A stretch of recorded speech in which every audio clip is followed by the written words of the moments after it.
여러분 안녕하십니까? 뉴스9 윤종호입니다. 국민 오디션 미스트롯3 최종 결승 편성 관계로 조금 일찍 찾아뵙니다. 요즘 여야 공천을 놓고 말들이 많습니다. 트로트의 명가 TV조선의 미스트롯, 미스터트롯 채점 방식만 따라해도 그런 말은 안 나올 텐데 참 아쉽습니다. 진정한 승자를 가리는 건 미스트롯3나 총선이나 마찬가지일 겁니다. 이런저런 거 따지지 말고 가장 노래 잘하는 가수, 가장 국민을 위할 줄 아는 일꾼을 뽑으면 되는 것 아니겠습니까? 오늘 최종 결승처럼 총선에서도 올바른 선택이 꼭 필요합니다. 첫 소식은 민주당 공천 관련입니다. 한밤의 비명 행사였는지 공천혁명인지 시청자 여러분들이 황병준 기자의 리포트 보시고 한번 판단해 보시기 바랍니다. 민주당이 경선 결과를 발표한 20곳 가운데 현역 지역구 의원이 패한 곳은 모두 7곳입니다. 윤영찬, 강병원, 이용빈 등 모두 비명계로 평가되는 의원들입니다.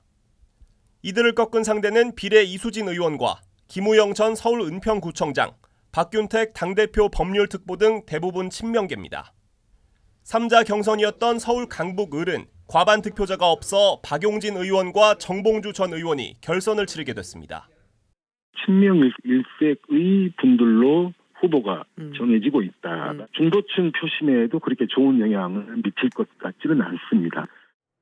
이재명 대표는 유능하고 좋은 의원들이 탈락했다면서도 당원과 국민이 당의 주인이란 사실이 경선을 통해 증명됐다고 평가했습니다. 가산, 소위 감산 없이 결판이 난 걸로 압니다. 이번 민주당의 공천은 혁신 공천, 그리고 공천혁명입니다. 당 전략공천관리위원인 김성환 의원도 당의 주인이 누구인지 확인한 결과라고 했습니다. 다른 행보를 하셨던 의원님들이 이 당원들이 결정하는 경선 과정에서 고배를 마신 것. 경선에서 탈락한 비명계 의원들의 추가 탈당 움직임은 아직까지 없습니다. 당내에선 상대적으로 소수였던 친명계가 이번 공천을 통해 확실한 주류로 자리매김했다는 평가가 나옵니다. TV조선 황병준입니다. 박광훈 의원은 경선에서 탈락하고 나서 본인이 하위 20%에 포함됐었다는 사실 공개했습니다. 박 의원 외에도 경선에서 탈락한 현역 의원 7명 가운데 5명이 TV조선이 확보한 하위 평가 명단에 포함돼 있습니다. 감산 페널티의 벽이 그만큼 높았던 걸로 보입니다. 최지원 기자입니다. 지난해 9월 박광훈 당시 원내대표는 이재명 대표 체포동의안 가결의 책임을 지고 사퇴했습니다. 가결을 결국 나오지 못한 셈인데 여기에 대해서 지도부로서 좀 어떻게 앞으로 이끄실 건지. 비슷한 시기 의원들의 다면 평가가 이루어졌고 박 의원은 현역 하위 20% 평가를 받았습니다. 어제 경기 수원정 경선에서 패한 박 의원은 SNS에 하위 20%의 벽을 넘지 못했다며 통보 사실을 뒤늦게 공개했습니다. 박 의원은 상대 후보였던 친명계 김준혁 교수에게 0.42%포인트 차로 패배한 걸로 알려졌는데 20% 감산 페널티가 승부를 가른 걸로 보입니다. TV조선이 확보한 하위 20% 의원 평가 명단은 어제 경선에서 탈락한 지역구 현역 의원 7명 가운데 김한정, 윤영찬, 박광훈 의원을 포함해 모두 5명이 들어있습니다. 평가 구간에 따라 20% 내지는 30% 감산을 받아 상대 후보에게 패한 걸로 알려졌습니다. 정봉주 전 의원과 결선을 치르게 된 박용진 의원은 30% 감산이 없었다면 1차에서 통과했을 거라고 주장했는데 30% 감산이 없었으면 1차에 끝났다. 1차에서 제가 과반 넘어간 건 분명하고요. 정 전 의원은 사실이 아니라며 당 선관위에 고발했습니다. 민주당 한 의원은 깜깜이 정성평가로 비명계 의원들을 찍어낸 셈이라며 이재명 지도부가 제도를 악용했다고 비판했습니다. TV조선 최주원입니다. 이런 가운데 친명 후보들 가운데도 패배한 사람들이 있습니다. 특히 이재명 대표 체제에서 대변인을 맡았던 김의겸 의원, 이 대표의 대장동 사건 변호를 맡았던 조상호 변호사가 고배를 마셨습니다. 신유만 기자가 보도합니다. 지난해 4월 일찌감치 전북 군산 출마를 선언했던 김의겸 의원이 이 지역 현역인 비명계 신영대 의원과의 경선에서 패했습니다. 전북 군산시입니다. 신영대 후보가 후보로 확정되었습니다. 문재인 청와대 대변인이던 김 의원은 지난 21대 총선 출마를 준비했지만 부동산 투기 논란으로 민주당 공천을 받지 못하자 열린민주당에 합류해 비례대표 승계로 국회에 입성했습니다. 민주당과 합당 이후엔 당 대변인을 맡았습니다. 이재명 대표에 대한 수사는 사건이 아닌 사람을 겨냥한 수사였습니다. 민주당은 압도적으로 부결시킬 것입니다. 하지만 김 의원이 제기한 청담동 술자리 의혹이 가짜뉴스로 밝혀진 데다 한이유 대사의 발언을 왜곡 발표했다가 이유 측의 항의를 받았고 지난해 오송 궁평지하차도 참사를 정치적 공세에 활용하는 등의 논란으로 대변인직에서 물러났습니다. 윤석열 대통령이 러시아에 가서 한 행동과 말은 우리 조국과 민족의 운명을 궁평지하차도로 밀어넣는 것과 마찬가지라고 생각합니다. 이 대표의 대장동 사건 변호를 맡은 핵심 친명 조상호 변호사도 현역 최기상 의원에 밀렸고 이 대표의 경기지사 시절 비서관을 거쳐 대표실 부국장을 지낸 윤용조 후보도 고배를 마셨습니다. TV조선 신유만입니다. 민주당을 탈당한 홍영표 서른 의원이 민주연대를 결성해 새로운 미래와 힘을 합치겠다고 선언했습니다. 조국 혁신당은 교차 투표에 기대를 걸고 있습니다. 최원희 기자입니다. 무소속 서른 홍영표 의원과 새로운 미래의 김종민 박영순 의원이 손을 맞잡습니다. 진짜 민주당을 만들겠다며 선거연대를 공식화했습니다. 윤석열 심판, 이재명 방탄 청산을 바라는 모든 분들과 힘을 합하겠습니다. 설 의원과 홍 의원이 창당을 마친 새로운 미래에 입당하는 방식이지만 향후 민주가 들어간 당명으로 바꾸는 방안을 논의하기로 했습니다. 현재 선관위의 유권 해석을 의뢰한 상황인데 만약 또 바뀐다면 이낙연 신당에 붙었던 당명은 4개째가 되는 셈입니다. 현역 4명을 확보한 새로운 미래는 이번 주 내로 현역 한두 명의 추가 합류를 기대하고 있습니다. 경선에서 탈락한 한 의원실 관계자는 기호 3번을 위해 힘을 보태는 방안을 고민 중이라고 했습니다. 부당한 경선이다 이렇게 생각을 하고 계시더라고요. 봅니다. 진정한 민주주의를 그런 정당을 만들고자 하는 분들은 함께하게 될 것입니다. 조국혁신당은 야권연대를 위해 지역구는 민주당, 비례대표는 조국혁신당을 뽑아달라는 전략을 내걸었습니다. 조국 대표는 비례정당 투표 의향을 묻는 질문에 제3지대 중 가장 높은 지지율을 보인 여론조사를 SNS에 공유하기도 했습니다. TV조선 최원희입니다. 국민의힘이 인유한 전 혁신위원장에게 비례대표 출마를 요청했습니다. 중진 희생과 청년 할당제 같은 혁신안으로 여당 지지율 반등을 이끌었는데 총선에서 한 번 더 역할을 해달라는 겁니다. 지역구엔 나서지 않겠다던 인 위원장, 고심 중인 걸로 알려졌습니다. 윤동빈 기자의 보도입니다. 인유한 전 혁신위원장에게 비례대표 출마를 요청한 사실을 공개한 이철규 공천관리위원은 본인 의지에 달렸다고 했습니다. 그동안 한동훈 위원장과 공관위는 인 전 위원장의 총선 역할론에 거리를 뒀지만 호남 민심 공략을 위해 전남 순천 출신의 인 위원장을 전면에 내세우겠다는 계획입니다.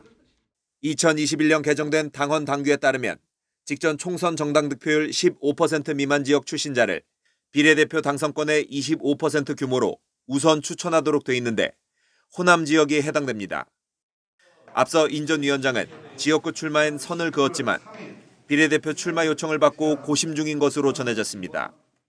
저는 이번 총선의 서대문 지역구를 비롯한 일체의 선출직 출마를 포기하겠습니다.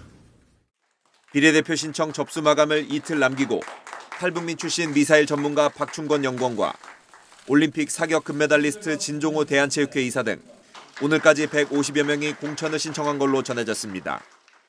북한에서 사회주의 체제의 본질과 그 부패함의 필연성을 느낀 사람으로서 대한민국의 안보를 지키기 위한 결심으로 국민의힘은 비례대표 공천 때 청년과 여성 인재에 중점을 두겠다고 했지만 많은 지원자가 몰리면서 당선권 배치를 둘러싼 고심이 불가피해졌습니다. TV조선 윤동빈입니다. 국민의힘이 간첩을 수사하는 대공수사권을 경찰에서 국정원으로 다시 돌려놓겠다는 공약을 내걸었습니다. 이번 총선에서 민주당 비례위성정당을 통해 친북 성향 인사들이 국회에 들어올 가능성에 대비하겠다는 건데 김아림 기자가 무슨 이야기인지 알려드립니다. 한동훈 비대위원장은 이재명 대표가 종북 세력에게 민주당을 숙주정당으로 내주고 있다고 직격했습니다. 이대로라면 통진당의 후신, 간첩 전력자, 그 관련자들이 이번 올해 국회에는 입성하게 됩니다. 앞서 진보당은 비례 후보로 한총련이나 통합진보당 출신 등 3명을 선출했는데 민주당과 연대를 통해 당선 안정권에 배치될 걸 꼬집은 겁니다. 한 위원장은 총선에서 이기면 경찰에 넘어간 국가정보원의 대공수사권을 원래대로 돌려놓겠다고 공약했습니다. 반국가적 성향을 가진 인물들이 국회에 입성하게 된다면 우리 헌정사의 흑역사로 남을 것이 물론이고 민주당은 국민의힘이 색깔론을 꺼내들었다며 지겹지도 않느냐고 비꼬았습니다.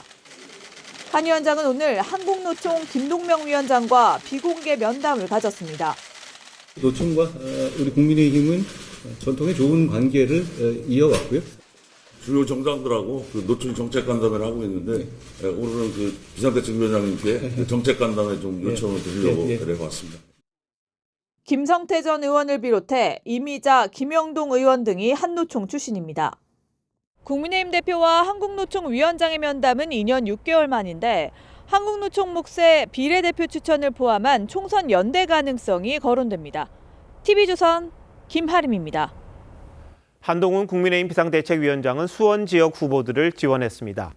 경기도 최대 도시로 의석이 5개나 걸려 있지만 여당에겐 늘 참패만 안겨준 곳이어서 그런지 올해만 벌써 3번째 방문입니다. 조성호 기자가 따라가 봤습니다. 점퍼 차림의 한동훈 위원장이 연단에 오르자 시민들의 연호가 이어집니다.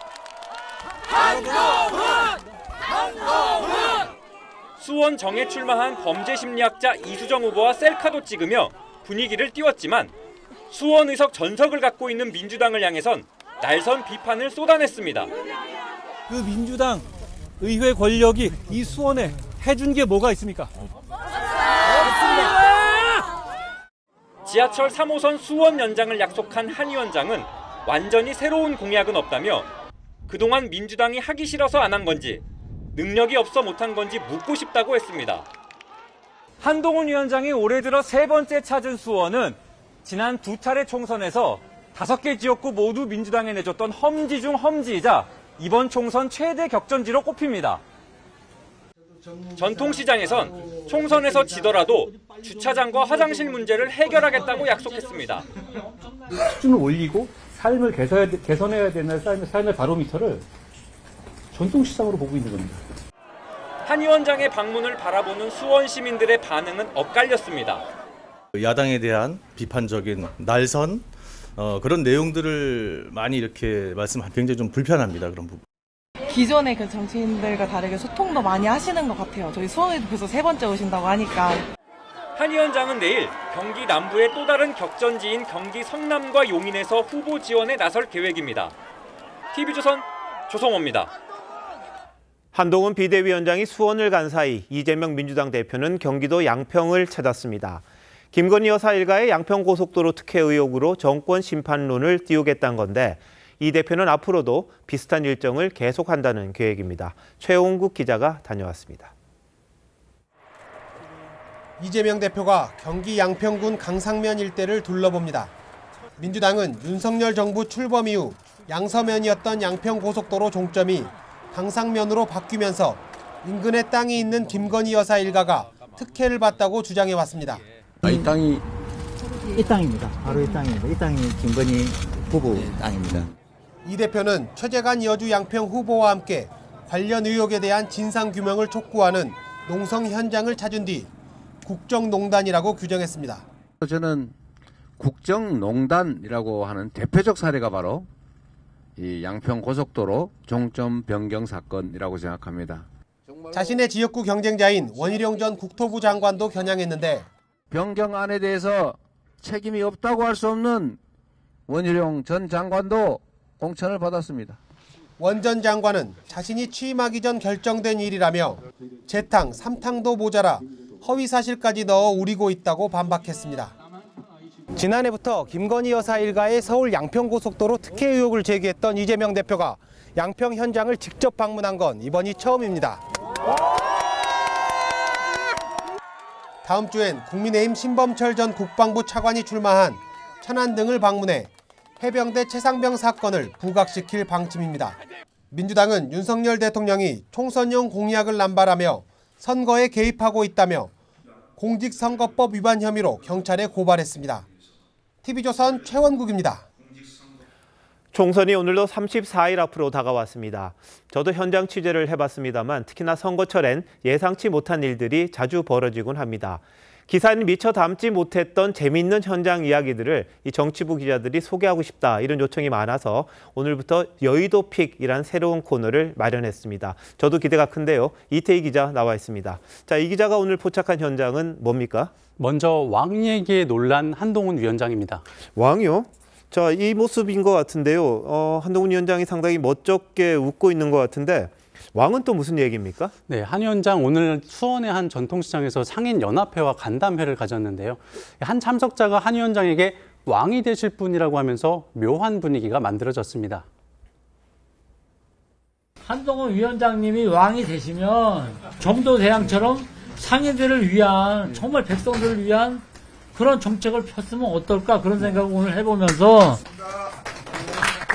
우리 회장님 분위기 이상한데 이런 거 쓰시면 안 돼요. 여기 현재 여권 내 유력한 차기 대권 주자인 만큼 한 위원장으로서도 왕, 즉 대권에 대한 얘기가 완전히 남 얘기처럼 들리지는 않았을 겁니다. 좀 기자들에게 이런 거 쓰지 말라 그랬는데 이게 진심일까요? 선거에서는 여유 부리는 쪽이 패한다는 얘기가 있죠. 한 위원장 입장에선 총선을 앞두고 자신의 대권 얘기가 나오는 것 자체가 판세엔 도움이 되지 않을 거라고 판단했을 겁니다. 네, 자 다음 현장 한번 볼까요? 자, 이번엔 민주당 이재명 대표가 빵을 양손에 들고 있네요. 예, 이 빵에는 어떤 정치적인 시그널이 담겨 있다고 하는데요. 앵커께서는 감이 좀 오십니까? 글쎄요, 활짝 웃고 계시는 거 보니까 빵을 좋아하나 싶긴 한데 뭐 과일은 좋아하신다는 이야기는 들었어요. 네, 그건 아니고요. 이 소위 몰빵론에 관한 얘기입니다. 이 몰빵이라는 건 집중 투자를 뜻하는 속어죠. 야권 지지자들 사이에선 이번 총선 비례대표 투표에서 표를 분산시키지 말고 민주당 위성정당에 몰아줘야 한다는 얘기가 나옵니다. 같은 야권 정당인 조국혁신당 지지율이 최근 상승 추세를 보이자 이 대표를 지켜야 한다며 이 몰빵론을 주장하고 있는 겁니다. 그러니까 이 대표가 이게 몰빵에 대한 신호를 지지자들에게 줬다 이렇게 봐야 되는 겁니까? 네, 그래서 이 온라인 커뮤니티에선 이 대표가 정치 천재 아니냐 이런 반응도 나왔습니다. 아, 그렇군요. 자, 세 번째 현장은 어디입니까? 이곳은 인천의 한 초등학교 앞인데요. 아, 네. 네, 저기 보이는 이 빨간 머플러를 두르고 홀로 서 있는 분은 국민의힘 원희룡 후보입니다. 그런데 정작 아이들은 이 축구 선수 출신인 이천수 씨에게 다 몰려가 있죠. 아니 뭐 하긴 아이들이 원 후보를 어떻게 알겠습니까? 뭐 이천수 선수야 워낙 유명하니까 잘 알 테니까 뭐 당연한 것 같기도 합니다. 네, 이 원 후보도 자신도 초통령이 되고 싶다면서 머쓱함을 표현했는데요. 유명인을 선거운동 동반자로 내세울 땐 이런 굴욕적인 상황도 감수해야 할 듯합니다. 네, 오늘 재밌는 이야기가 많았는데 앞으로도 생생한 현장 포착 부탁드리겠습니다. 이 기자 잘 들었습니다.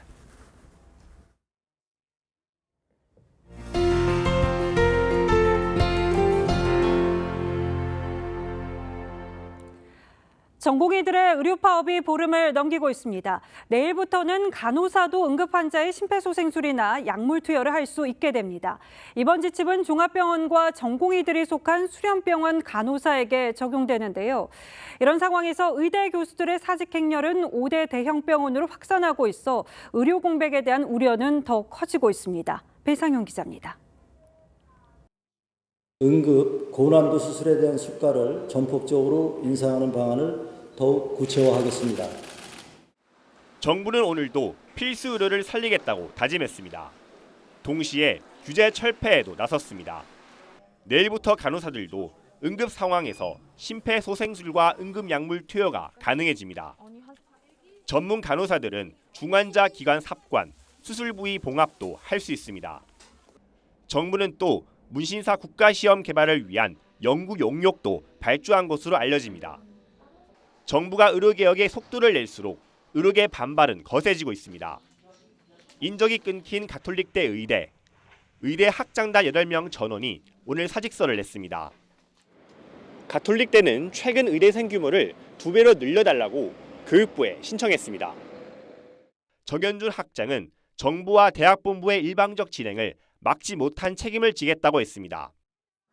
울산대 의대 교수협의회도 병원 근무를 그만두는 겸직 해제와 사직서 제출을 검토 중입니다. 또 정부를 국제노동기구에 제소하는 방안도 논의 중입니다. 업무 개시 명령이 강제노동 금지 원칙에 위배됐다는 게 이유입니다. 경상국립대의대 보직교수 12명 전원도 사직서를 냈습니다. TV조선 배상윤입니다. 병원을 떠난 일부 전공의가 다른 병원에서 일자리를 찾고 이 선배 개원이는 이들의 취업을 돕고 있어서 논란입니다. 정부는 사직 수리가 안 된 상태에서 겸직 근무가 돼서 또 징계 사유가 될 수 있다고 했습니다. 황민지 기자입니다. 서울대병원 안병동이 비교적 한산합니다. 전공의들이 떠나면서 열흘째 병동을 축소해 운영 중입니다. 지금도 몇 시간을 기다리는데 다 돌아와야죠.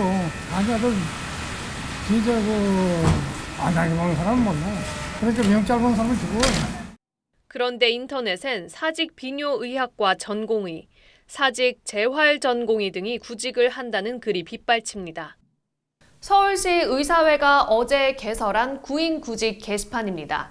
일자리를 찾는 전공의와 의사를 구한다는 선배 개원의들의 글이 100건 넘게 올라와 있습니다. 응급의학과 사직 전공의 등이 일자리를 찾고 개원의들은 전공의를 우대한다고 손짓합니다. 시 의사회 측은 전공의들이 병원에 취업해도 의료와 관계없는 일을 한다고 주장합니다. 그냥 뭐 접수 직원이라든지 아니면은 뭐 조사요원이나 청소라든지 뭔가 이렇게 잠재 같은 그런 쪽으로 생각을 하고 있습니다. 이 같은 해명에도 의료 행위를 하는 게 아니냐는 의혹은 커집니다.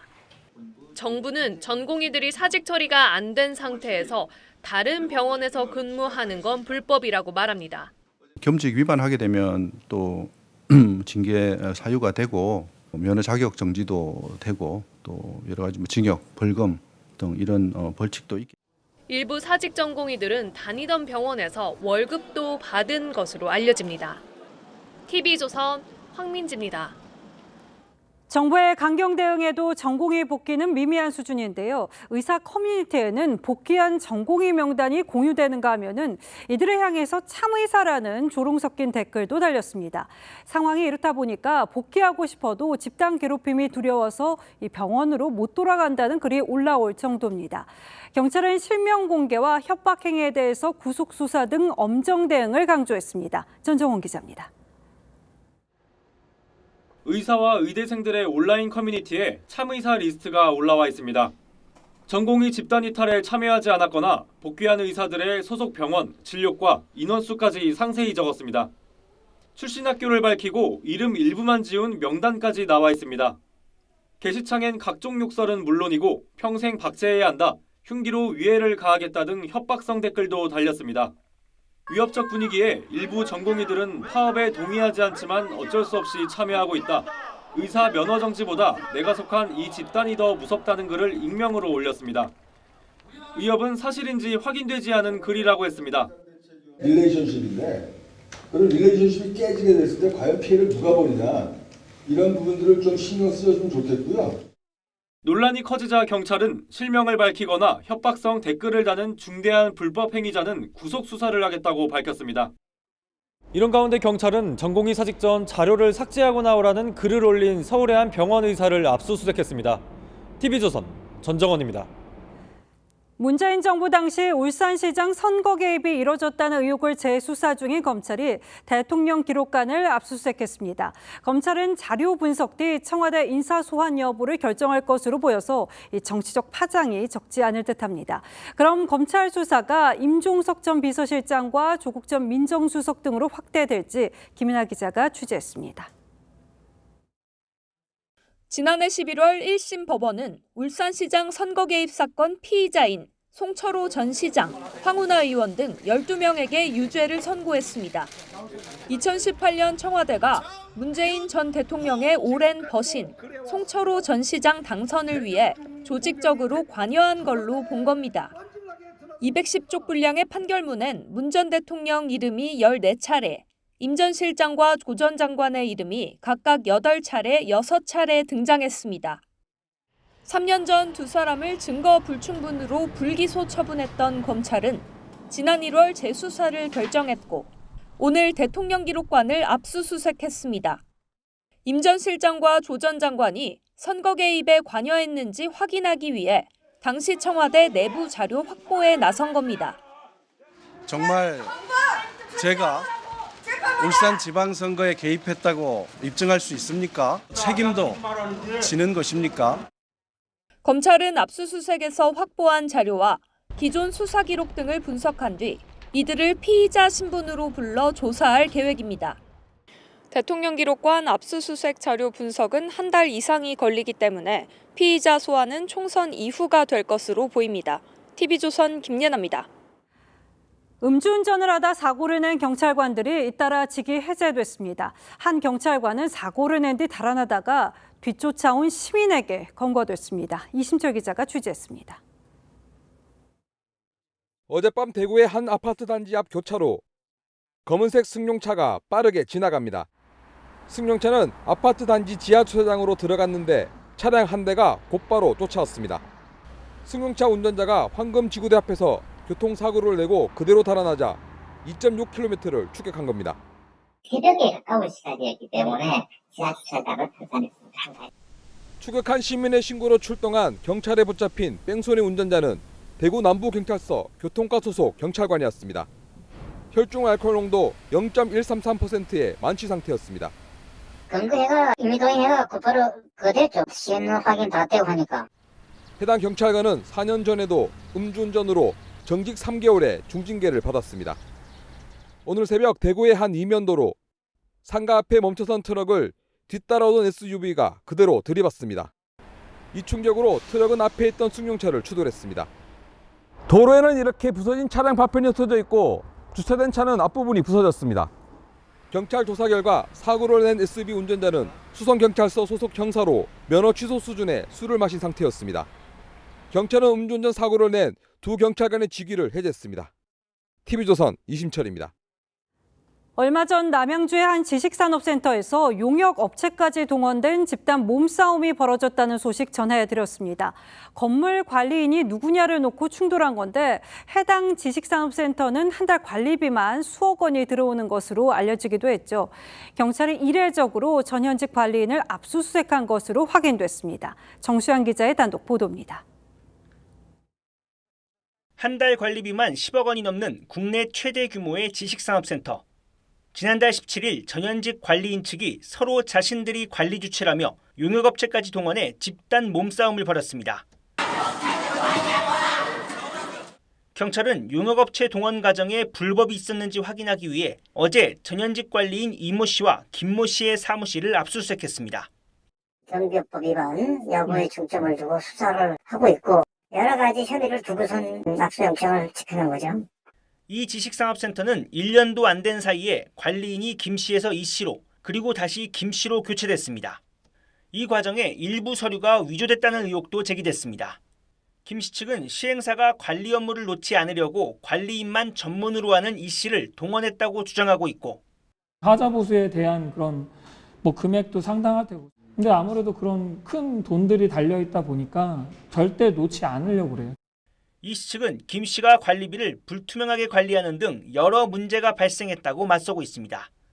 관리비는 매달 그 부과 내역이라든지 나쁜 내역을 공개를 해야 됩니다. 그런데 그런 행위를 안 하고 관리비를 내라고 하고 이번 경찰 수사를 계기로 지식산업센터 관리 업무에 대한 공공의 감시 감독이 강화돼야 한다는 지적이 나옵니다. TV조선 정수양입니다. AI에 들어가는 필수품의 기술 개발을 놓고 SK 하이닉스와 미국 마이크론의 경쟁이 뜨겁다고 전해드린 바 있습니다. SK의 뒤를 바짝 쫓고 있는 게 마이크론인데 최근에는 마이크론에서 낭보가 전해지기도 했죠. 그런데 돌연 기술 유출 의혹이 불거졌습니다. 자세한 상황은 박상영 기자가 전하겠습니다. 메모리 반도체 D램을 8단으로 쌓아 올리는 기술. 미국 반도체 기업 마이크론이 지난달 양산을 발표한 5세대 HBM 기술입니다. We are on track to begin our HBM3E volume production ramp in early calendar 2024 and to generate several hundred millions of dollars of HBM revenue in fiscal 2024. 3세대 HBM에 머물러 있던 마이크론이 삼성전자와 SK 하이닉스를 제치고 곧바로 5세대 양산에 뛰어든다는 소식에 한국의 반도체 기술이 넘어간 것 아니냐는 의혹이 일었습니다. 그런데 이런 의혹을 더욱 짙게 하는 법원의 결정이 나왔습니다. 법원은 최근 SK 하이닉스가 전직 연구원 A씨를 상대로 낸 이직금지 가처분 신청을 인용하면서 위반 시 하루 1,000만 원을 지급하라고 결정했습니다. A씨는 SK 하이닉스에서 HBM과 D램 관련 업무를 담당하다 지난 2022년 7월 퇴사한 뒤 마이크론의 임원급으로 이직했습니다. 이 사실을 한 SK 하이닉스는 지난해 8월 A씨가 취업 약정서를 위반했다며 가처분 신청을 냈습니다. 법원은 A씨가 얻은 정보가 마이크론으로 흘러들어갈 경우 SK 하이닉스의 경쟁력 훼손이 불가피하다고 판단했지만 최종 결정까지 7개월이 걸렸습니다. 아무리 처벌을 강화한다고 해도 입증하고 이러기가 시일이 많이 걸리고 이게 현실적으로 지금 막기가 어렵고. 지난해 국내 산업기술 유출로 적발된 사건은 23건, 이 가운데 15건이 반도체 분야였습니다. TV조선 박상현입니다. 연초부터 전국을 돌며 민생 토론회를 이어가고 있는 윤석열 대통령이 오늘은 인천을 찾았습니다. 경인고속도로 지하화 공사를 2027년 시작하겠다고 했고 수도권 광역 급행철도 GTX-B 착공식에도 참석했습니다. 황선영 기자입니다. 하나, 둘, 셋! GTX 열차 모형 앞에선 윤석열 대통령이 버튼을 누르자 축포가 터집니다. 수도권 광역 급행철도 GTX-B는 인천에서 남양주까지 약 83km를 연결하는 노선으로 2030년 개통되면 송도에서 여의도까지 23분 만에 갈 수 있습니다. 윤 대통령은 서울과 인천 간 30분 출퇴근이 가능한 교통혁명의 시작이라고 강조했습니다. 오랜 시간 지하철을 타면서 영어 단어도 외우고 공부도 했는데 이제 그런 공부할 수 있는 시대는 지나갈 것입니다. 노래 한두 곡 들으시면 바로 서울입니다. 윤 대통령은 서인천과 서울 신월동을 연결하는 경인고속도로 지하화를 2027년 착공하겠다고 발표했고 경인선 철도도 내후년까지 지하화 계획을 세울 예정입니다. 2조 4천억 원 규모의 인천 도심재생사업과 1조 원 규모의 스마트 항만 개발 구상도 밝혔습니다. 또 윤 대통령은 대한항공과 아시아나항공 합병에도 마일리지 소멸이 없도록 관리하겠다고 했습니다.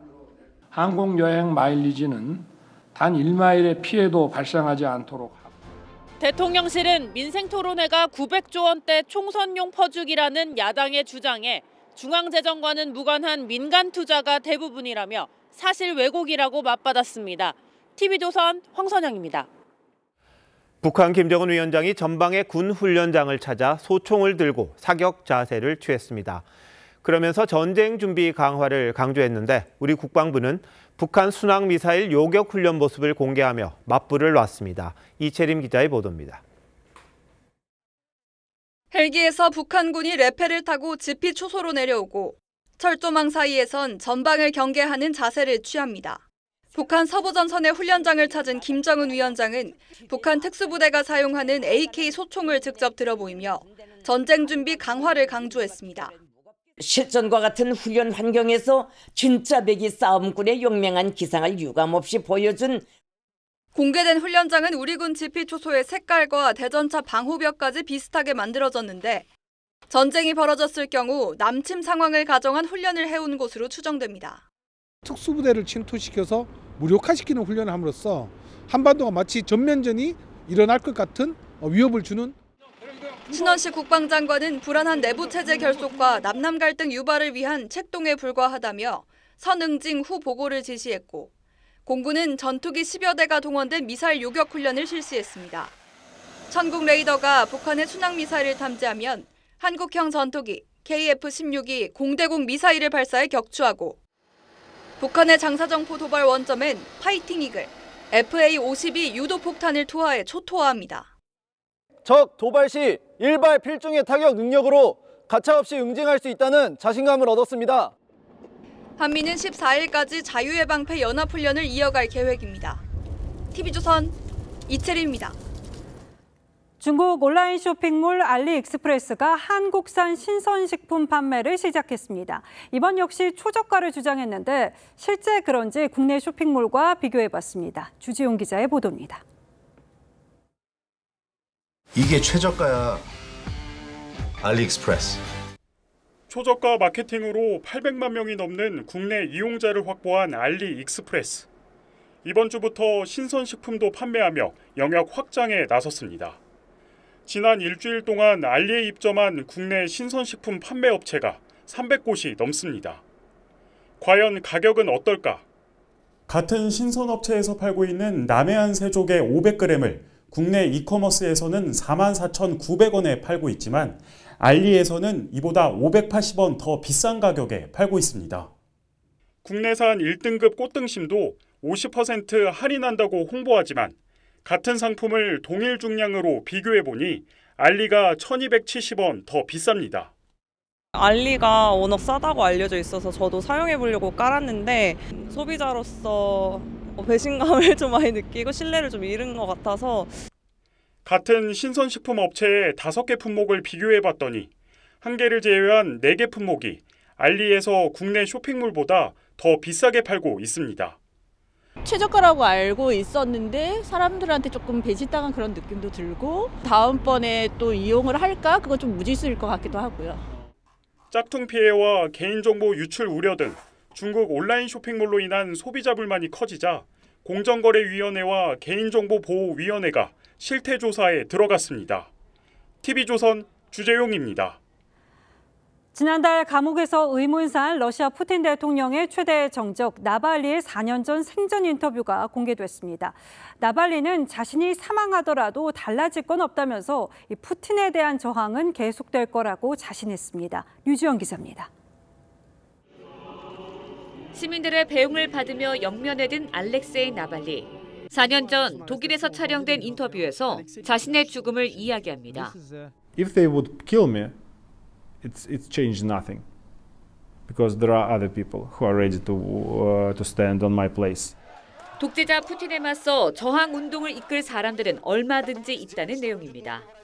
They know how to operate without me, because actually I spent a lot of time every year in prison, so they are accustomed to work with me, without me. 인터뷰를 진행한 유럽 평의회 의원은 나발리의 모습이 결연한 전사 같았다고 전했습니다. 당시 나발리는 귀국 비행기에서 독극물 중독 증세로 쓰러져 독일에서 치료를 받던 중이었습니다. 인터뷰 한 달여 뒤 나발리는 모스크바 공항에서 체포됐고 지난달 감옥에서 급사했습니다. 부인 나발라야는 이번 대선에서 푸틴에 반대해달라고 호소했습니다. Вы можете проголосовать за любого кандидата, кроме Путина. Вы можете испортить бюллетень. Вы можете написать на нем крупно. Навальный. 나발리의 죽음에 대한 의혹은 사그라들지 않고 있지만 러시아 정부는 자연사라고 공식 발표했습니다. TV조선 류주현입니다. 한국 야구의 전설과 미래 류현진과 문동주가 한화의 연습 경기에서 선발 맞대결을 펼쳤습니다.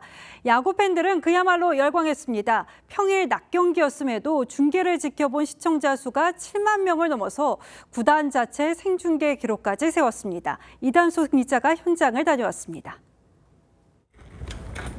선발 맞대결을 예고한 등번호 99번 류현진과 1번 문동주가 불펜에서 나란히 몸을 풉니다. 한화의 자체 연습 경기지만 취재 열기만큼은 한국 시리즈를 방불케 합니다.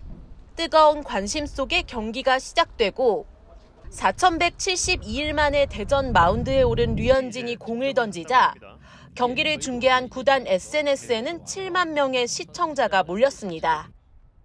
1회 첫 타자 정은원을 삼진으로 돌려세운 류현진은 커브와 체인지업, 커터까지 다양한 변화구를 점검했습니다. 쌀쌀한 날씨였지만 칼날 같은 제구력은 여전히 위력적이었습니다. 3이닝 동안 46개의 공을 던졌고 최고 구속은 시속 143km를 기록했습니다. 그래도 그냥 힘이 아직 괜찮고 경쟁력이 있을 때 온 것 같아서 저의 스스로는 만족하는 것 같아요. 12년 만에 등판을 덤덤하게 마친 류현진과 달리 16살 어린 문동주에게는 잊지 못할 하루가 됐습니다. 마운드에서 실제로 본 건 처음이기 때문에 또 실제로 본 건 처음이어서 역시 다르다는 생각을 많이 했던 것 같습니다. 류현진과 문동주, 이 꿈의 원투펀치를 앞세운 하나는 올 시즌 성적과 흥행, 두 마리 토끼를 모두 잡겠다는 각오입니다. TV조선 이다솜입니다. 김영삼 전 대통령 부인 손명순 여사가 향년 95세로 별세했습니다. 서울대병원 중환자실에서 지병을 치료 중이던 손 여사는 오늘 오후 숨을 거뒀습니다. 2015년 서간 김 전 대통령과 64년에 걸친 결혼 생활을 하며 2남 3녀를 뒀고 영부인 시절에는 조용한 내조를 한다는 평가를 받았습니다. 손 여사의 빈소는 서울대병원에 차려질 예정입니다.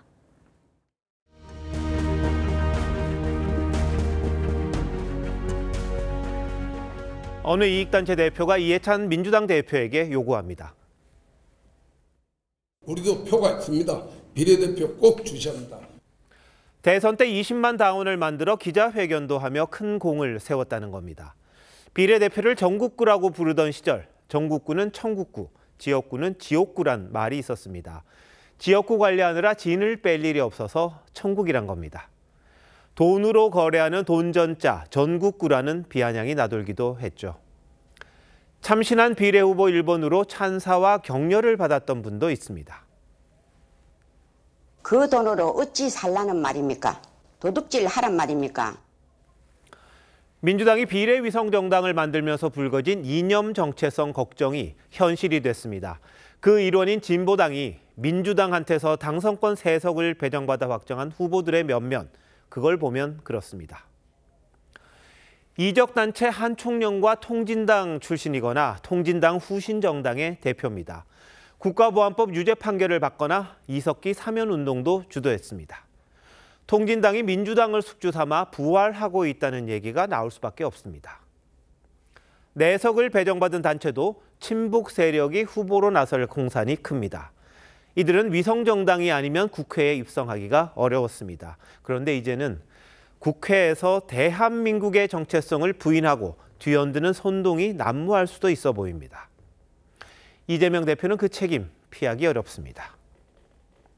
용해인 선대위원장이 주도하는 새진보연합에선 용 위원장이 후보가 됐습니다. 이른바 셀프 공천이죠.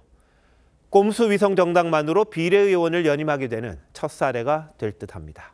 이른바 청년 정치인의 처신이 볼썽사납습니다. 구치소에서 비례정당을 만든 송영길 전 대표가 보석을 신청하면서 주장한 내용이 있습니다. 조국 대표는 2심에서도 실형이 나왔는데 법정 구속이 안 돼서 창당도 하고 활동하는데 나는 왜 활동도 못하느냐. 웃어야 할까요? 울어야 할까요? 반딧불이는 맑은 계곡에서만 사는 다슬기를 숙주로 삼아 자랍니다. 숙주가 청정해야 아름다운 생명을 키웁니다. 탐욕이 정의를 주머니 공깃돌처럼 갖고 노는 세상에서는 그 숙주의 그 나무리기 마련입니다. 3월 7일 앵커 칼럼 오늘 위성정당 요지경이었습니다.